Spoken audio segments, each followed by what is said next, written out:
और सीधे इस वक्त की बड़ी खबर का रुख करेंगे। गुरुग्राम से आरएलडी अध्यक्ष अजीत सिंह का निधन हो गया है। कोरोना संक्रमण के कारण अजीत सिंह का निधन हुआ है।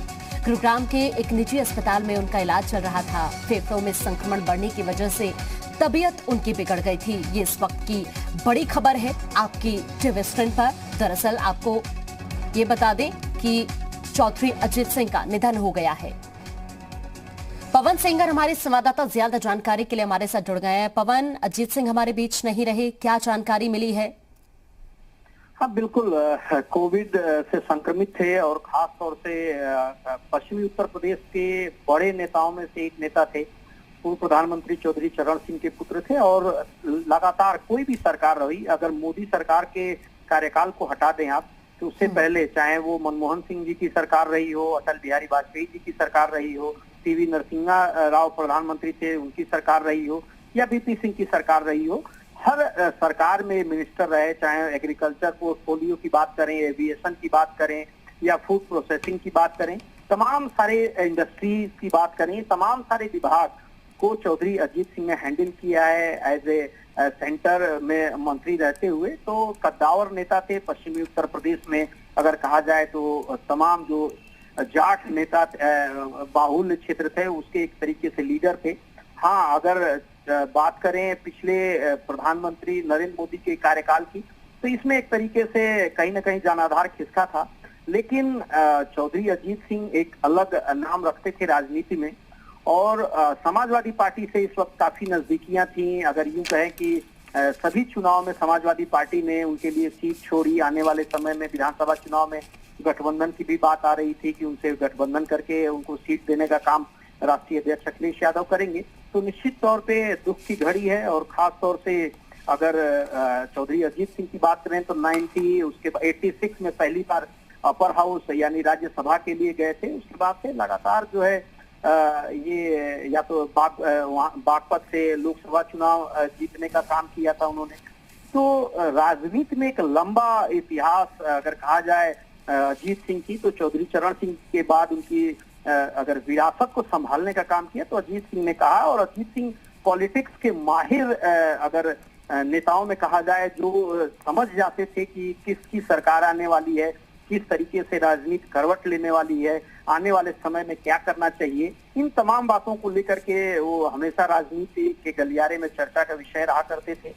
निश्चित तौर पे राजनीति के लिए दुख की घड़ी है। उसके अलावा खास तौर से पश्चिमी उत्तर प्रदेश और किसानों के लिए जो लड़ाई वो लड़ते रहे, उन लोगों के लिए कई बार वो सड़कों पे उतरे, संघर्ष किया उन्होंने, सरकार में रहते हुए मदद करने का प्रयास किया। तो एक राजनीति के क्षेत्र में बड़ा नुकसान है और कोविड संक्रमण के चलते तमाम जो फेहरिस्त है नेताओं की आ रही है, बड़े बड़े नेताओं की आ रही है। कल ही आरएसएस के एक बड़े नेता की डेथ हुई कोविड से हैदराबाद में।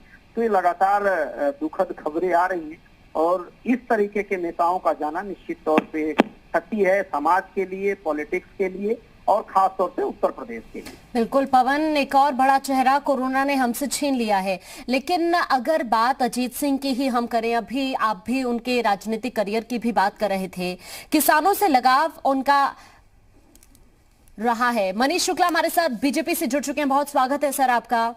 अजीत सिंह हमारे बीच नहीं रहे हैं, सबसे पहले क्या कहना आप चाहेंगे? देखिए, उत्तर प्रदेश और देश में एक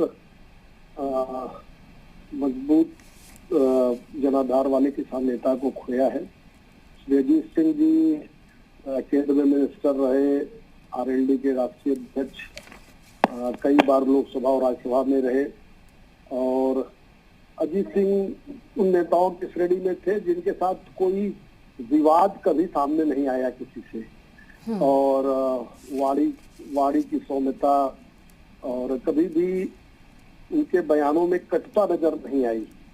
क्योंकि विभिन्न दलों में रहना उनका हुआ और एक किसान नेता के रूप में अपूर्णी क्षति हुई है उत्तर प्रदेश को और देश को भी। बिल्कुल मनीष जी, जिस तरह से वो कहते हुए आए हैं और जिस तरह का लगाव किसानों के साथ भी उनका रहा है, अभी कुछ दिन पहले उनकी तरफ से भी कहा गया था कि किसानों के सुख दुख में साथ खड़ा हूं उनके। न सिर्फ ही राजनीतिक क्षति है बल्कि किसानों के लिए भी ये बहुत बड़ी दुखद खबर है। निश्चित रूप से राजनीतिक रूप से कौन कहाँ खड़ा है ये तो एक बात है। जी विचारधारा के स्तर पे भी कोई आमने सामने खड़े हो सकते हैं, लेकिन बड़ा बड़ा व्यक्तित्व था अजीत सिंह जी का। और जैसा मैंने कहा कि मुझे नहीं याद है कि अजीत सिंह जी ने कभी कोई ऐसा बयान दिया हो जिसके नाते से किसी को चोट पहुंची हो व्यक्तिगत रूप से। पॉलिटिकली और वैचारिक रूप से आमने सामने तो खड़ा होना ये तो स्वाभाविक है। और चौधरी चरण सिंह जी के पुत्र थे और किसानों के लिए लगातार बातें करते रहे, काम करते रहे। और निश्चित रूप से किसानों की एक बुलंद आवाज आज खामोश हो गई।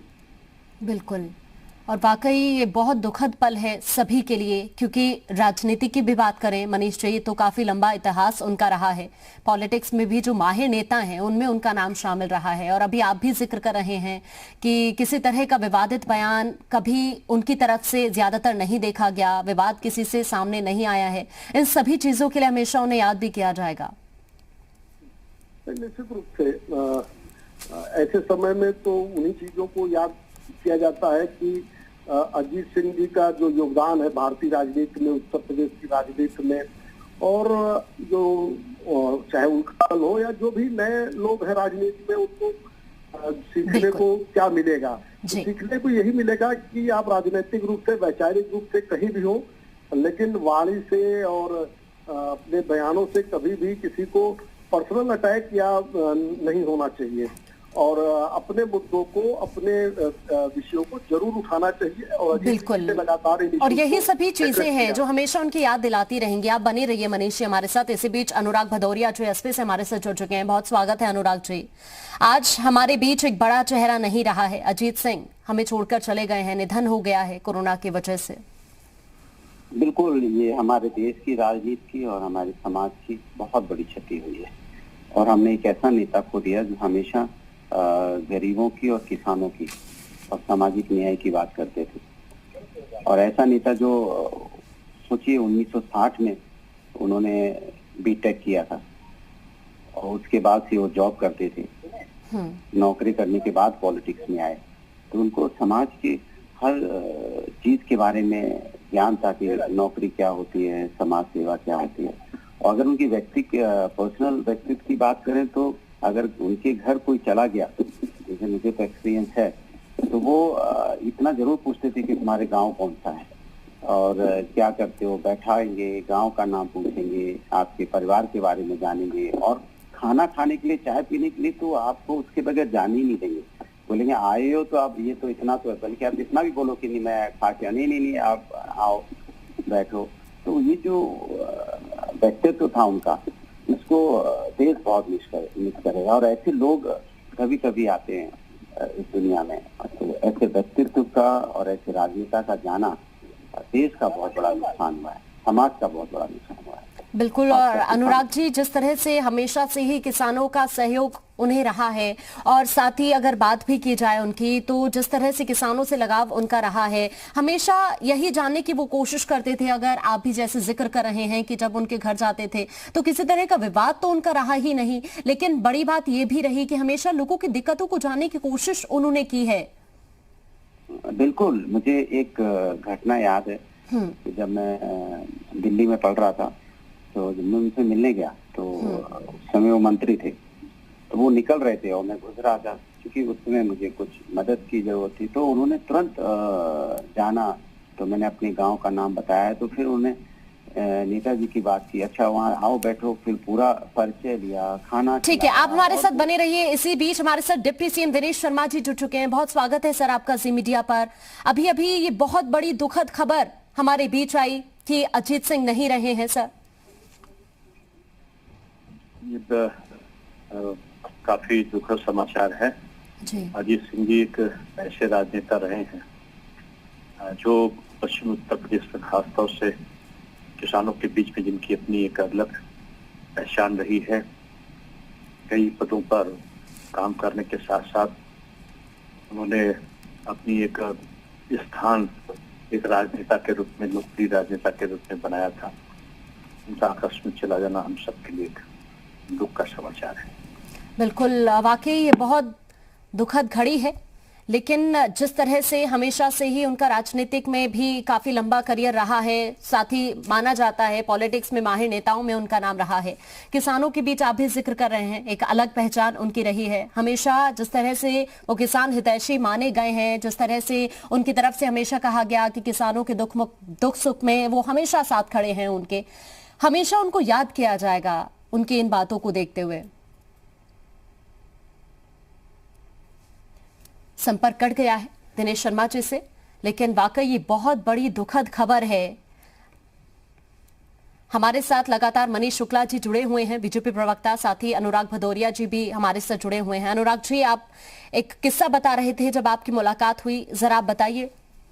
वो दरअसल में जो एक हमारे हिंदुस्तान में एक संस्कृति होती है और संस्कार भी हिंदुस्तान के, किसी के घर जाओ तो आपको खाने का, पानी का, आपके गांव का, आपके परिवार का, आपके बारे में जानना और उसको बैठाना, सम्मान करना, ये जो आदत हमारे देश में है वो पूरी की पूरी तरह उनके अंदर में थी।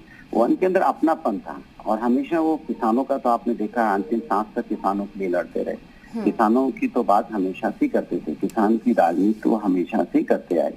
और देखिए आज हम लोग के, हमें लगता है कि इससे बड़ा नुकसान देश की राजनीति का नहीं हो सकता उनका जाना। ये बहुत बड़ी क्षति है और हम, क्योंकि मैं तो व्यक्तिगत रूप से जानता था, इसीलिए मैं समझ सकता हूँ कि ये बहुत समाज का बहुत बड़ा नुकसान हुआ। राजनीति में तो हुआ ही नुकसान, बट समाज में किसानों का, गरीबों का और जो लोग समाज में पीछे हैं उनका तो बहुत ही बड़ा नुकसान है, क्योंकि उनकी आवाज थे और आवाज उठाते थे और उनके अंदर अपनापन था। एक अपनापन जो होता है ना, एक हमेशा हम किसी राजनेता से मिलते हैं तो अपनेपन के लिए मिलते हैं ना, तो वो अपनापन उनके अंदर था कि आपके बारे में बैठाना और आपके परिवार की बात करना और आपको जानना, ये जो उनका अपनापन था, जो गांव की बात करते थे, वो बहुत वो जो हमारा हिंदुस्तान में जो संस्कृति है वो उनके अंदर कूट कूट के भरी थी। और जबकि वो काफी पढ़े लिखे थे, मैंने बोला ना कि वो बीएससी बीटेक थे उस समय के, उन्होंने नौकरी की IBM में, अमेरिका में नौकरी की। नौकरी करने के बाद आए यहाँ पे राजनीति में, जब चौधरी चरण सिंह जी बीमार हुए तो फिर यहाँ पे उन्होंने राजनीति शुरू की। तो उन्होंने वो हर पल देखा है कि कॉर्पोरेट की लाइफ क्या होती है, गांव की जिंदगी क्या होती है, किसान कैसा होता है। तो उन्होंने हर चीज को जिया है, इसलिए वो जानते थे हर चीज की तकलीफ। वो नौकरी करने वालों का भी दर्द समझा करते थे, क्योंकि उन्होंने खुद नौकरी की थी। वो गांव में रहे हैं तो गांव की चीजों को जानते थे। तो वो ऐसा राजनेता मिलना बड़ा मुश्किल होता है समाज में। तो ऐसे लोगों का जाना बाकी समाज का और देश की राजनीति का बहुत बड़ा नुकसान। बिल्कुल, देश की राजनीति का भी ये बहुत बड़ा नुकसान तो जरूर है, लेकिन मनीष जी, जिस तरह का उनका करियर रहा, राजनीति की ही बात कर लें या फिर उनकी अगर निजी जिंदगी की भी हम बात करें, आम लोग जब उनसे मिलते थे हमेशा से ये कहा जाता है कि अगर किसी तरह की दिक्कतें उनके सामने रही, चाहे वो किसान हो या फिर कोई आम आदमी हो, अगर उनसे मिलने के लिए पहुंचता था तो वो कोशिश करते थे कि उनकी परेशानी को दूर किया जाए।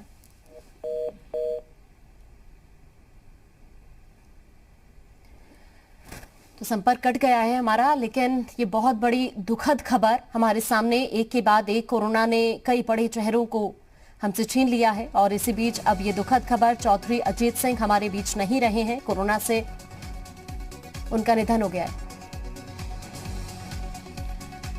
और फिलहाल वक्त है एक ब्रेक का।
तो ब्रेक के बाद स्वागत है आप सभी का। चौधरी अजीत सिंह का निधन हो गया है। कोरोना की वजह से गुरुग्राम के एक निजी अस्पताल में उनका इलाज चल रहा था। दरअसल फेफड़ों में संक्रमण बढ़ने की वजह से तबीयत उनकी बिगड़ गई थी। इलाज उनका चल रहा था, लेकिन इसी बीच दुखद खबर सामने आई और आरएलडी अध्यक्ष चौधरी अजीत सिंह का निधन हो गया है। गुरुग्राम के एक निजी अस्पताल में उनका इलाज चल रहा था। 22 अप्रैल को कोरोना संक्रमित वो हुए थे। साथ ही मंगलवार रात उनकी तबीयत ज्यादा बिगड़ने पर उन्हें गुरुग्राम के एक निजी अस्पताल में भर्ती कराया गया था, जहां उनका इलाज चल रहा था। जानकारी ये मिल रही है कि उनके फेफड़ों में संक्रमण बढ़ने के कारण उनकी हालत काफी नाजुक बनी हुई थी और आज सुबह ये दुखद खबर सामने आई कि अजीत सिंह का निधन हो गया है। आपको ये भी बता दें कि जिस तरह से ये दुखद खबर सामने आई, उसके बाद से ही चाहे वो किसान हो या फिर जिस तरह से एक बड़ा चेहरा वो रहे हैं हमेशा से ही, चाहे पॉलिटिक्स की बात करें या फिर किसान हितैषी हमेशा ही उन्हें माना गया है। कहते हुए भी वो हमेशा यही आए हैं कि किसानों के सुख दुख में उनके साथ में खड़ा हूं। अगर बात की जाए अजीत सिंह के बारे में, तो देश के पूर्व प्रधानमंत्री और किसान नेता चौधरी चरण सिंह के पुत्र थे। पश्चिमी उत्तर प्रदेश में चौधरी अजीत सिंह जाटों के बड़े नेता माने जाते थे। कई बार केंद्रीय मंत्री भी रहे हैं और पिछले 2 लोकसभा चुनाव और 2 विधानसभा चुनाव के दौरान राष्ट्रीय लोकदल का ग्राफ काफी तेजी से गिरा। हालांकि यही वजह रही थी कि बागपत से भी वो लोकसभा चुनाव को हार गए थे। लेकिन किसान आंदोलन की भी बात की जाए तो उन्होंने हमेशा किसानों की आवाज को उठाया है। हालांकि आज ये दुखद खबर